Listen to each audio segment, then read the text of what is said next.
Opo. Hi guys! So, tayo mag-video sa ating another katas TPC po yan guys, no? So, ito dati, hindi pa to semento, lupa pa lang ito.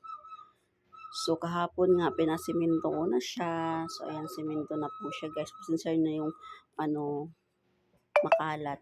Importante yung semento na po siya. So, ano po ba yan? Katas TPC po yan. Katas load po yan.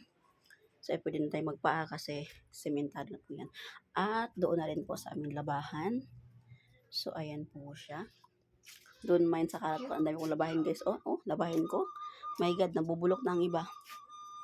So, ayan. Ito ang aming washing po. Katas TPC rin po yan. Katas load.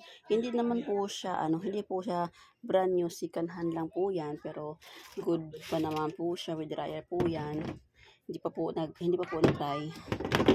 Pero tinay po namin yan doon sa pinagbilhan namin. So, ayan. Katas TPC po ang aking pagpagawa dito sa semento. Katas load po yan. So, survey lang po tayo, no?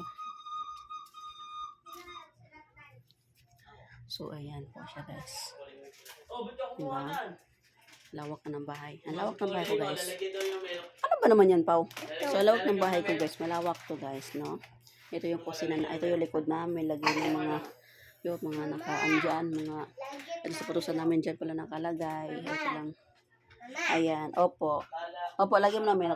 Yan pala mga namin, dyan ko muna nilagay guys. Ayan, mga kibali tambakan. Yan pong uling namin. Ayan po siya, no.